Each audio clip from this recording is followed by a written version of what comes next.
This is NDTV. And you're watching NDTV Prime. In association with Micromax. Nothing like anything.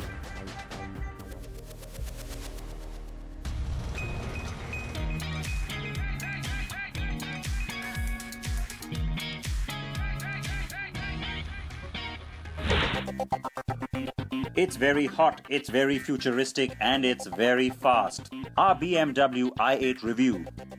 The subcompact space is getting sexier. Just how good is the Tata Zest? And the Audi A3 is ready for its India debut.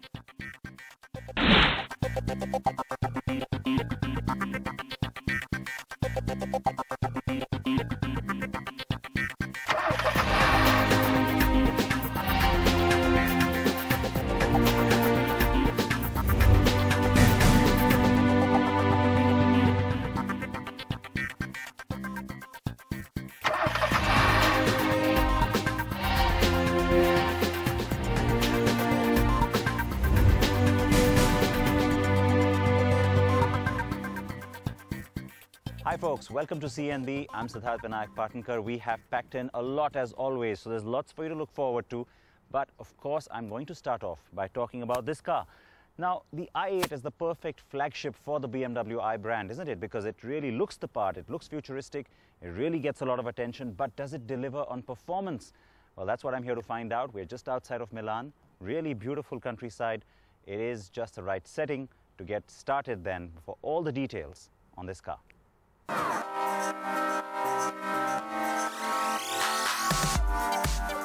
Is it the dawn of a new era or simply another new car launch? Yes, okay, so that's not just any new car. A new sports car launch then? Well, it's both.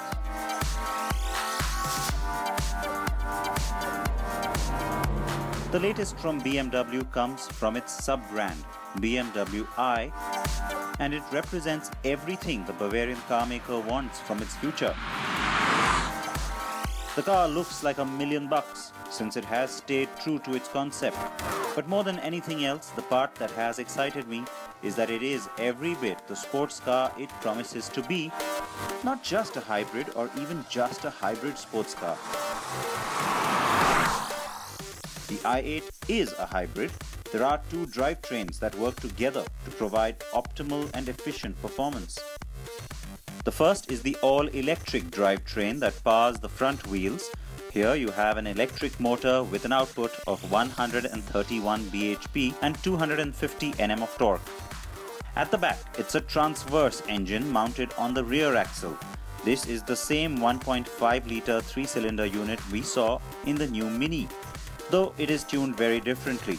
It produces 231 bhp and 320 Nm of torque and powers the rear wheels. The combined power output of the car's twin-power turbo and e-drive systems is a very healthy 362 bhp. And BMW claims best mileage figures of 47.6 km per litre, though in real-world conditions with bad traffic or maximum sporty performance all the time, that figure will still only drop to a very respectable 13 km per litre. This is a sports car, folks. That is why that figure is so remarkable. The car has an e-drive mode. Press this near the start-stop button and the car will only run on battery power as a front-wheel drive. Now you can drive the car in the e-drive mode, which means that it will only run on the electric motor. It can go a distance of about 37 kilometers on the outside on just that mode before it has to switch on the petrol engine as well. Outside of that mode, when you're driving in comfort or even in the sport mode, in fact more so in the sport mode, the car keeps on sending the regenerative power back into the battery pack. So it keeps on charging, it keeps topping it up. Plugging in is not necessary though, as the car's battery also gets charged every time the petrol motor comes into play. The i8 can go 0 to 100 km per hour in 4.4 seconds. Top speed is 250 km per hour. And just in electric mode alone, you can go as fast as 120 km per hour. So even though you have the option to plug in this car, you don't really ever have to plug it in. The comfort mode is where most people will end up driving because it's a mix of the two engines, and it's where the car decides the optimal sort of power utilization. So it gives you efficiency, but it also gives you the power when you need it.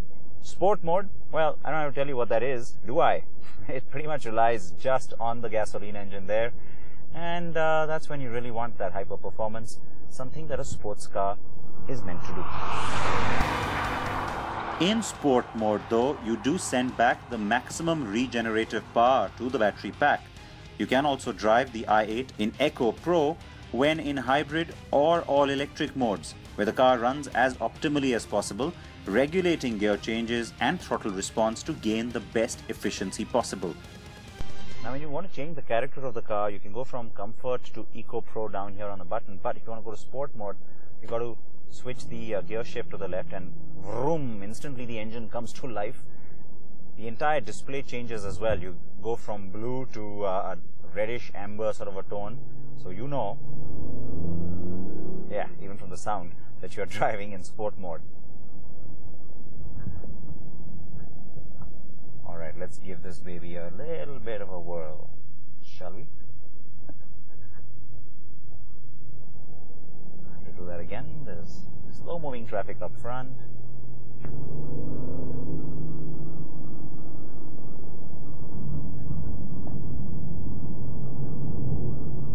It's effortless how the car switches between the two motors, even when you're driving in comfort mode, because unlike some of the other hybrids where you have this little gimmicky screen that keeps telling you where the power is coming from, it's distracting. Over here the car just sort of takes charge for you. It tries to give you the optimal performance in terms of efficiency, and yet doesn't take away from the fun factor at all.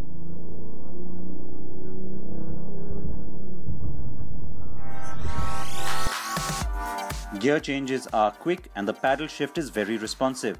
The big highlight of the drive for me was simply how well the car hugs the road. The i8 has the lowest center of gravity of any BMW model today. Its width of 1942mm, which includes a 1644mm track, and the relatively low height that stays below 1300mm is also a reason the car feels so planted. And yes, the other bit I enjoyed, the i8's handling is just sublime, as is the instant acceleration.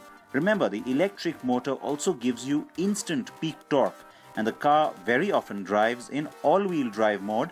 In fact, it has a near 50-50 weight distribution. The question you have is, does it drive like a sports car?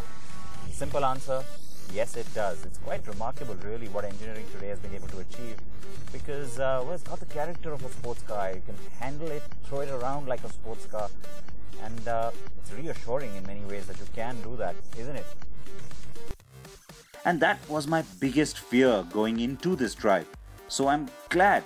Will it be a sports car? So I'm glad the answer to that was an emphatic yes. The i8 builds on the BMWi brand's philosophy. It too uses a carbon fiber reinforced plastic or CFRP passenger cell, which is the part that houses the cabin. The chassis is aluminium heavy, no pun intended, and so despite having a petrol engine and an electric motor with a battery on board, the car weighs in under 1500 kgs. The lightweight materials help offset the use of a relatively large battery pack, which of course is always heavy. The advantages are many, says the company, but the most important of course is just how it becomes really efficient too.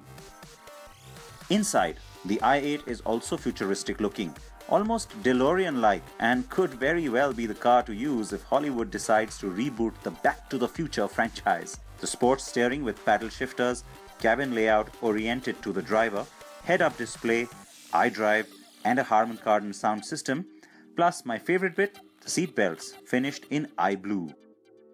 So will the i8 reinvent the sports car? Probably not completely, but for its innovativeness, what the world will get is some of those elements becoming more and more standard across not just sports cars but maybe many others too.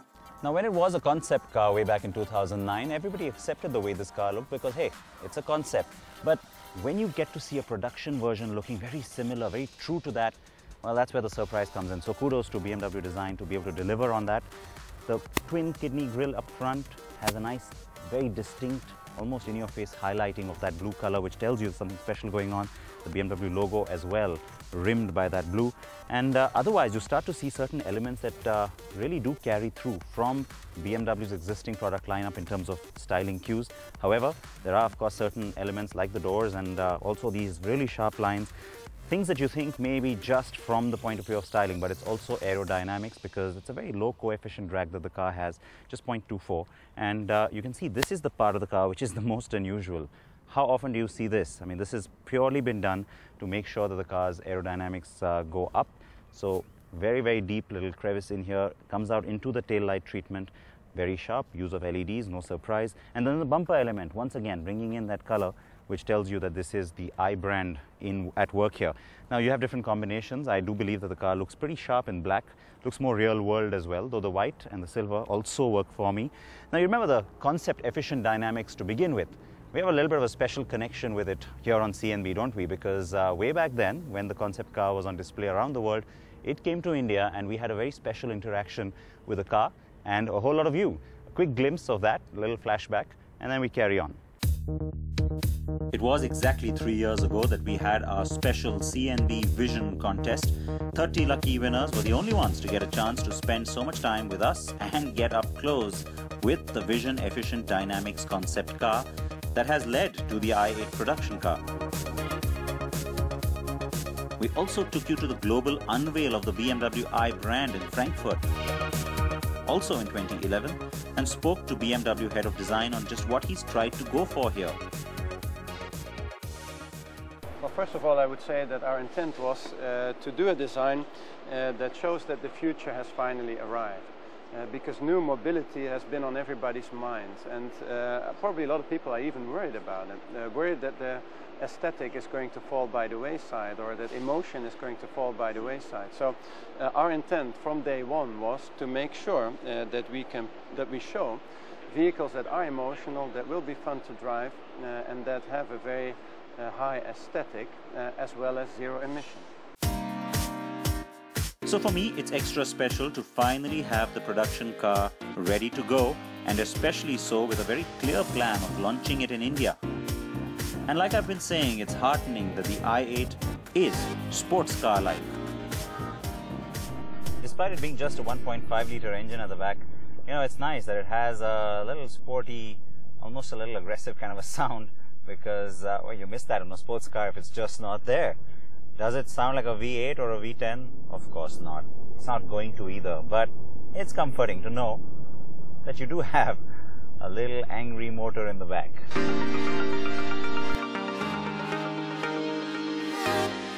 So all this is very well, but we all do know that this car, when it does get to India, will sell in very limited numbers. It will be priced prohibitively, likely in the 2 crore plus ballpark.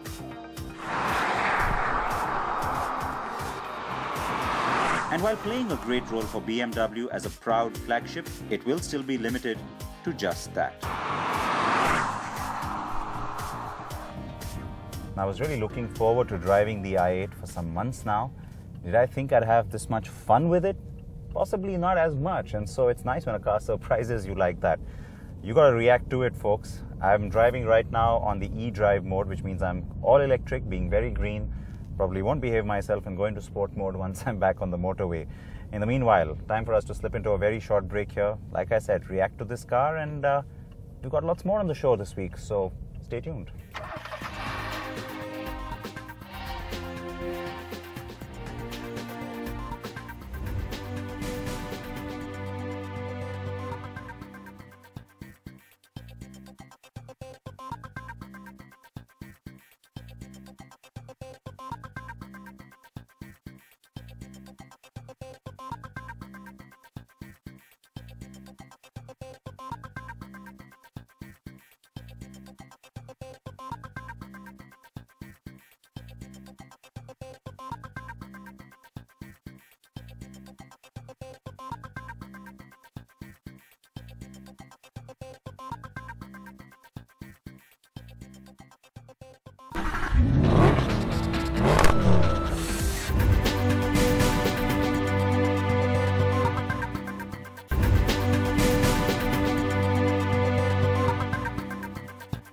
Welcome back to CNB. Time now to speak about the Tata Zest. It was a few weeks ago on the show that we took you to Tata's technical center in the UK to try and give you an insight on just the larger game plan from Tata. It all begins with the Zest and the Bolt. That car is finally ready. It has the new Revotron engine, and there's so much being said about this car. We want your reactions to this. So Ashish Jha, of course, has had some time with the car. He's driven it. Here are all the details. Here's our review. And remember, folks, we want you to react to this one as well. Interesting fact, 3 cars in the list of the top 10 selling models in India are subcompact sedans. The Maruti Suzuki Swift Desire, the Honda Amaze and the Hyundai Accent. Tata invented the segment with the Indigo CS and then was left far behind by those 3.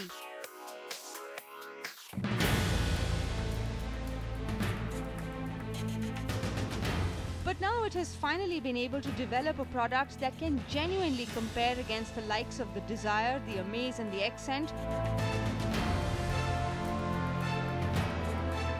Ashish drove the car and tested it to see if it was up to scratch. And the first impression straight off the bat? It's rather pleasant. The Zest has moved the game much higher for Tata Motors and is a genuinely competent product in the segment, which is heartening to know really. The Zest has a 1.2-litre Revotron petrol and the more familiar 1.3-litre diesel engine. The car that we're driving today is the diesel, and a lot of what you see, especially mechanically, will be common to the Bolt hatch that follows the Zest to the market later this year. Blame the government for the sub-4-metre constraint and therefore sedans that look stubby and disproportionate. Some of us do believe that it is simply irrational and absurd to classify vehicles on parameters like length, engine capacity and ground clearance. But having said that, the Zest comes across as possibly the most attractive car in this segment, which isn't saying much. It isn't really ramp walk worthy stuff. The chaps at Tata have devised a name for every design detail on the car, but we will keep it simple.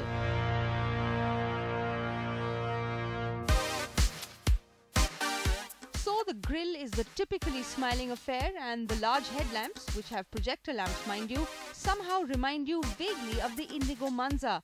The front part of the car, when viewed in profile, is long and well-shaped, but the rear section is a bit too stubby and it looks forced, which it is. The rear is defined by a well-designed lamp cluster, sculpted bumper and a chrome strip that runs almost the entire length of the boot lid. The ugly duckling is still the Desire. Or is it? The Accent's rear end treatment is abysmal, but the front end borrowed from the Grand does the trick to make it look slightly edgier. The best angle to view the Zest is front 3/4. We love the fact that the Zest gets 15-inch wheels. They do lend a very balanced look overall. On the inside, it definitely feels a lot more upmarket than any Tata product before this. The dual-tone colour scheme works well and the Zest doesn't do too badly here. It also comes with a lot of options. The cabin gets a new age infotainment system that has been developed by, wait for it, Harman Kardon. The top-end trims get a 5-inch touchscreen panel that control the audio system and AC. There are voice commands, but you kind of have to memorize the syntax of exactly how the system has been programmed to comprehend them, otherwise it won't register. The knobs and buttons felt a shade down on overall quality and fit and finish, but still the Zest's interiors are a class ahead of earlier Tata cars. There are still some areas where Tata could do better in terms of quality of materials used. Now the performance piece. The diesel we had comes with the much hyped AMT or automated manual transmission a la Maruti Celerio. Remember, an automated manual transmission is in essence a manual gearbox with an electro-hydraulic mechanism that makes it act like an automatic. The hydraulic system, together with an electronic control unit, manages the use of the clutch and shifting through the cogs. The driver can depend completely on the AMT to shift all the time or shift sequentially when in the manual mode. The 1.3-litre diesel engine is the famed multi-jet from Fiat and is the iteration with a higher output, producing 89 bhp and 200 Nm. The peak torque, according to the spec sheet, is delivered between 1750 and 3000 rpm. In a real-world driving scenario, though, it's a completely different experience. If you're in regular automatic mode and drive with a relatively light-footed approach, the gearbox shifts at around 2000 revs, which is a bit annoying because when it shifts up and the revs fall, there's this drag that you have to suffer before the boost really comes in and picks the momentum up. A bit aggressive on the throttle and the response gets slightly better, but the car has very little to offer below 2500 RPM and the engine redlines at around 4000. So you don't quite have a great spectrum of revs to exploit the performance of the engine. The S or sports mode lets the rev needle go all the way to the rev limit. While the cabin is well insulated from the engine noise for the most part, things do get noisy when you shift it into manual and floor the throttle. In other words, the engine complains as the AMT is not the quickest to respond. The regular manual gearbox may well be the quicker, faster car, so we will need to check that out at a later stage. It's now raining extremely hard, and if I were to be driving any older Tata car, I would have slowed right down if I saw a corner coming. But not so much in the Zest anymore. Any of the Tata cars before this, they never really used to give you any real feedback from the steering. This one though, it has ample of it. The steering wheel itself is extremely small, so it's very, very nice, and you know, it has a very good feel to it. You hold you have a very nice meaty grip on it, and as far as the response is concerned, it's fairly direct. You just have to look at the corner, chuck the car in, and it translates into instant directional changes. This is a very good thing. Now let's look at the petrol. The 1.2-litre Revertron petrol engine is good for 89 bhp and 140 Nm, and again, like with the diesel, the torque is said to be produced between 1750 and 3000 RPM. It's not as bad as the diesel, but this 1.2 as well suffers from initial turbo lag till about 2000 RPM, beyond which it pulls clearly. The mid-range is reasonably good, and between 3000 to 4500 RPM is really where you'd like to be.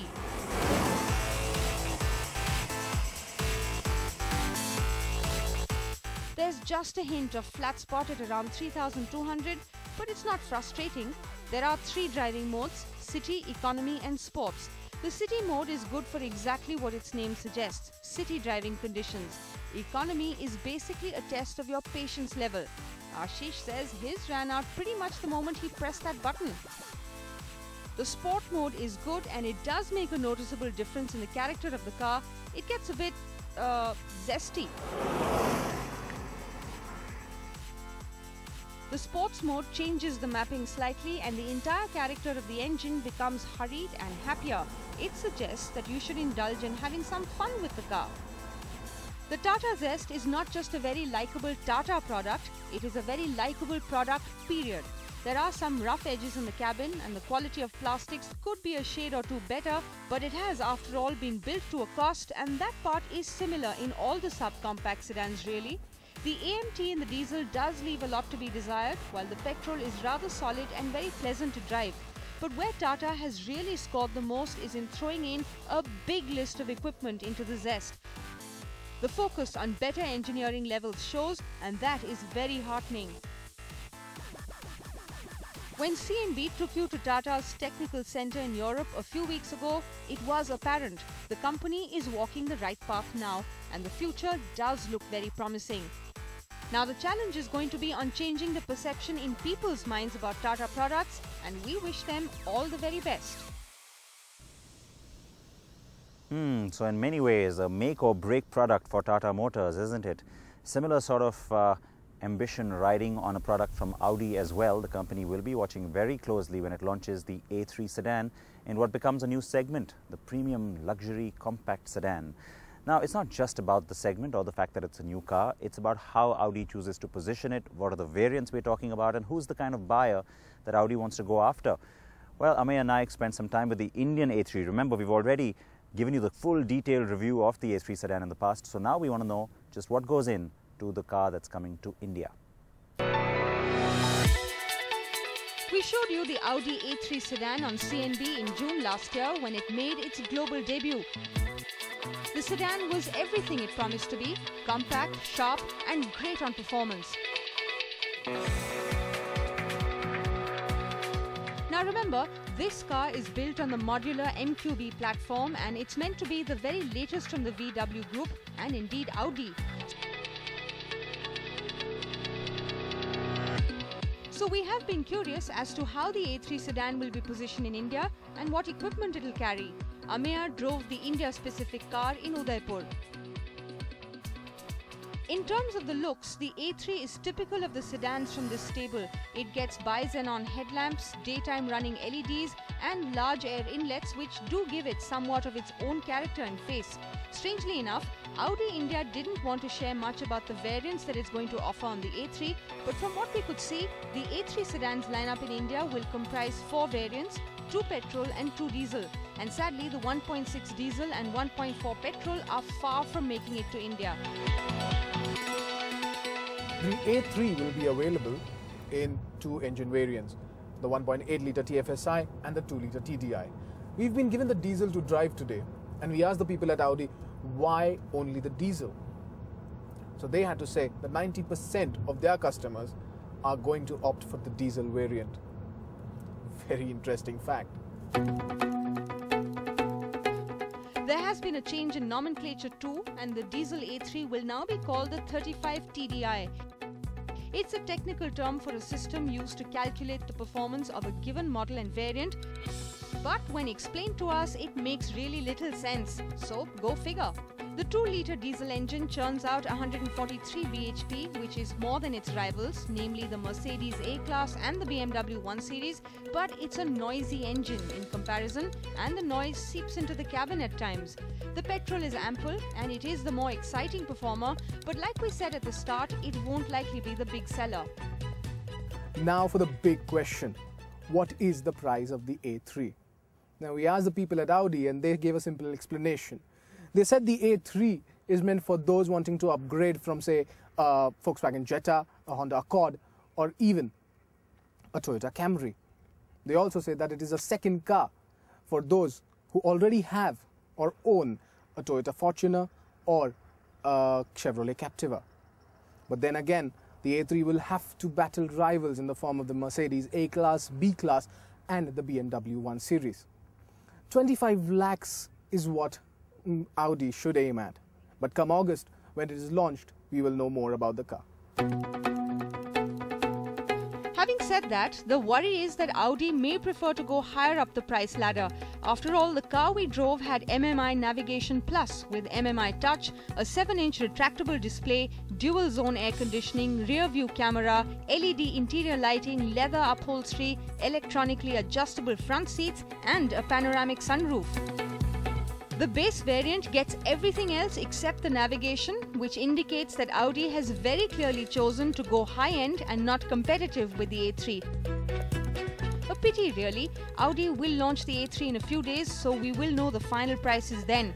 The A3 Cabriolet or convertible will follow around the festive season, and the A3 hatchback is also expected at the start of 2015. It is a little dose of the future we served up for you on the program today with the i8.